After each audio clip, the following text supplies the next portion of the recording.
అందరికీ నమస్కారం. ఈరోజు మీ అందరికీ నేను వినిపించబోయే కథ మనస వాచ. రచయిత పెమ్మరాజు అశ్విని గారు.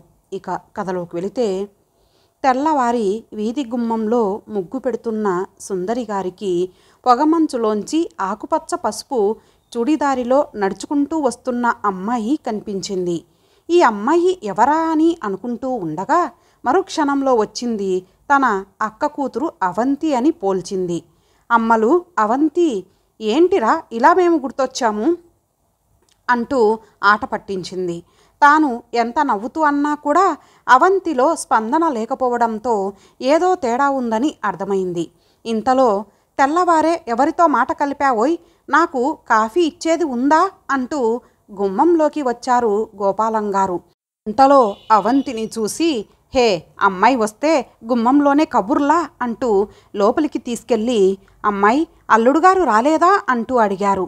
లేదు బాబాయ్ అంటూ ముక్తసరిగా సమాధానం ఇచ్చి, పిన్ని, నీ చేతి కాఫీ తాగి ఎన్నో రోజులైంది, ఇవ్వవు అని అడిగింది.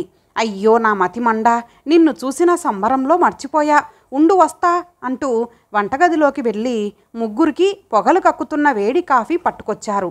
కమ్మటి కాఫీ తాగి, పిన్ని, నేను పడుకుంటా, రాత్రి బస్సులో నిద్ర లేదు అంది అవంతి.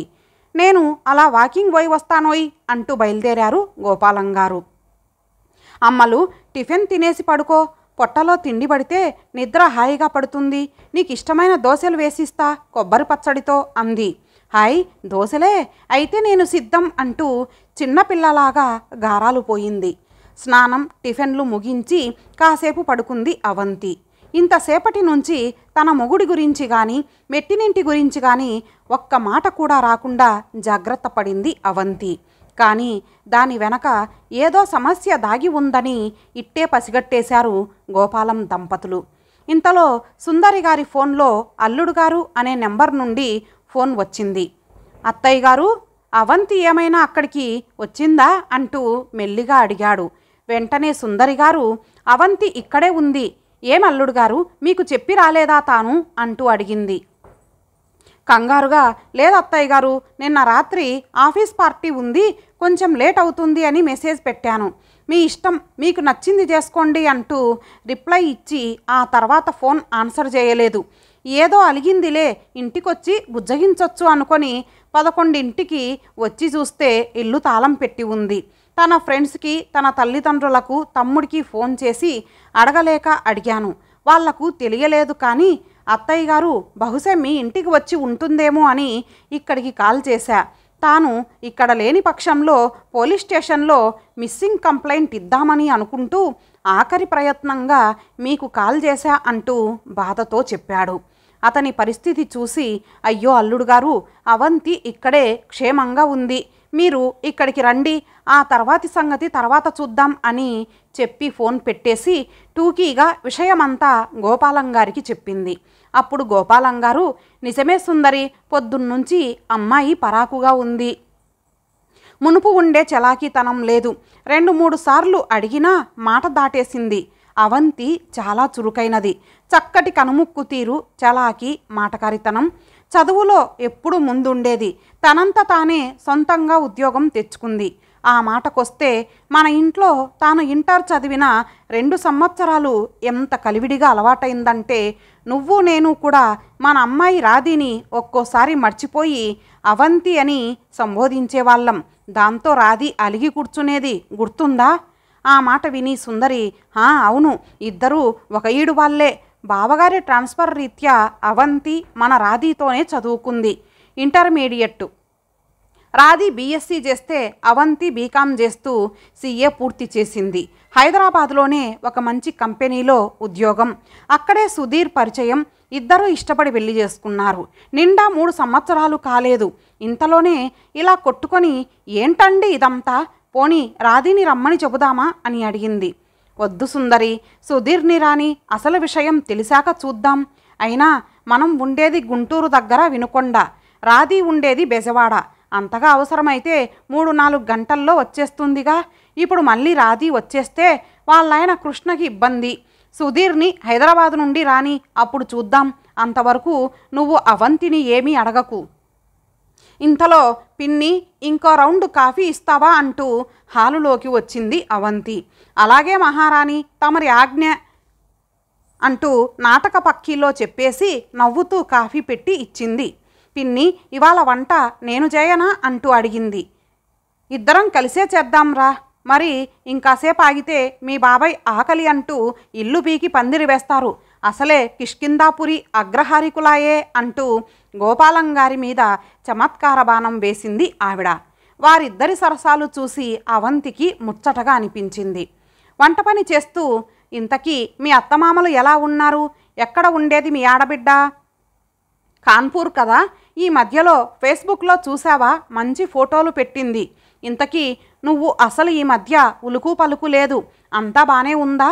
ఇంట్లో ఒంట్లో ఉద్యోగంలో అంటూ అవంతి వైపు చూసింది సుందరి. అప్పటికే అవంతి మొహం గంభీరంగా మారిపోయింది. ఏదో నడుస్తోందిలే పిన్ని, ఎప్పుడు ఉండేదే, నిత్యం గజిబిజి బతుకులు, ఒకరి మొహం ఒకరు చూసుకునేది వీకెండు.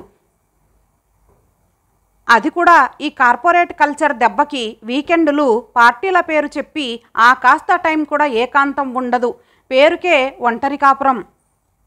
కనీసం ఉమ్మడి కుటుంబం అయి ఉంటే ఒంటరితనమైనా పంచుకునేవారు ఉంటారు. దీనివల్ల భార్యాభర్తల మధ్య గొడవలైనా అందరిలో బాగోదు అని సర్దుకోవడమో, లేకపోతే పెద్దవారో మేమిలాగే పెంచామా మిమ్మల్ని, సర్దుకోవడం రాకపోతే ఎలాగా అని మందలిస్తే ఊరుకునేవారు. ఇప్పుడు మాకు కొట్టుకోవడానికి బోలెడు సావకాశం, అందుకే మా సంసారంలోకి స్మార్ట్ ఫోన్స్, సామాజిక మాధ్యమాలు, కొందరు స్నేహితులు, అత్తగారు, ఆడపడుచు, తోడికోడళ్ళ పాత్ర పోషిస్తున్నాయి అంటూ ముభావంగా చూసింది పిన్ని వైపు. అవంతి సమస్య ఏంటో టూకీగా అర్థమైంది గోపాలం దంపతులకి. సరే, ఈ సమస్యకి సూక్తి ముక్తావళి పనిచేయదు, ఎందుకంటే అవంతి, సుధీర్ ఇద్దరూ బాగా చదువుకొని మంచి విజ్ఞత గలవారు. దంపతుల మధ్య అప్పుడప్పుడు కనిపించే ప్రేమరాహిత్యపు చిహ్నాల వల్ల ఏర్పడే ఖాళీ వీరి మధ్య ఏర్పడినది కాబట్టి దీనికి మార్గం ఆ ఖాళీని వారి ప్రేమతో నింపుకునే వీలిస్తే సరి. ఏమంటావు సుందరి అని అడిగారు గోపాలంగారు. అవునండి, నిజం చెప్పారు. ఎలాగూ 4 రోజుల్లో సంక్రాంతి పండుగ కదా, అందుకే ఇద్దరినీ ఇక్కడే ఉండమందాం. మన ఇద్దరితో ఉంటే వాళ్ళే సరిపెట్టుకుంటారు. ఆ రోజు సాయంత్రానికి సుధీర్ వచ్చాడు. రాగానే దోషిలాగా తలదించుకొని ఉన్నాడు. ఇటు సుందరి గాని అటు గోపాలం గాని ఏమీ జరగనట్టే ఉన్నారు. రండి అల్లుడు గారు అంటూ ఆదరంగా ఆహ్వానించారు. సుందరి, అల్లుడికి నీ చేతి కాఫీ రుచి చూపించు అంటూ సుధీర్ కేసి తిరిగి పొగుడుతున్నా అనుకోకపోతే, అల్లుడు మీ అత్తగారి కాఫీకి సాటి రాదు తెలుసా, నాకిష్టమని ఎప్పటికప్పుడు ఫిల్టర్ తీస్తుంది అంటూ పొగడసాగాడు. ఇంతలో అక్కడికి వచ్చిన అవంతిని, అమ్మడు మీ ఆయనకి ఏమిష్టమో చెప్పు, చేద్దాం భోజనంలోకి రా అంటూ చేయి పుచ్చుకు వంటింట్లోకి తీసుకెళ్ళిపోయింది. భోజనాల దగ్గర సుందరి గోపాలంగారికి కొసరి వడ్డించి ఇద్దరూ పరాచకాలు ఆడుకోసాగారు. వాళ్ళని మురిపెంగా చూడసాగింది అవంతి. అంతసేపు సుధీర్, అవంతి మధ్య చూపల యుద్ధం జరుగుతోంది. ఇంతలో అల్లుడు, 4 రోజుల్లో సంక్రాంతి, ఎలాగూ మా అమ్మాయి అల్లుడు కూడా వస్తారు కాబట్టి మీరు అవంతి పండగ ఇక్కడే చేసుకోండి. మా ఊరిలో సంక్రాంతి మీ సిటీలో లాగా కాదు, అదిరిపోతుంది, ఏమంటారు అన్నారు గోపాలంగారు. పెద్దవారి మాట కాదనలేకపోయాడు సుధీర్. మర్నాడు రాధి, కృష్ణ కూడా వచ్చారు. దానితో ఇల్లంతా పండగ వాతావరణం. మగవాళ్ళు 3 హాల్లో, ఆడవారు కాసేపు వంట, కాసేపు పేరంటం, ఇలాగా పగలంతా గడిచిపోయింది. అక్కడ ఉన్న 4 రోజులు వారికి వాదించుకోవడానికి, కొట్టుకోవడానికి ఆస్కారం లేదు. నెమ్మదిగా సుధీర్కి తాను అవంతిని చిన్న చిన్న సంతోషాల నుంచి ఎలా దూరం చేస్తున్నాడో, తాను ఎంత యాంత్రికంగా తయారయ్యాడో అర్థమవసాగింది.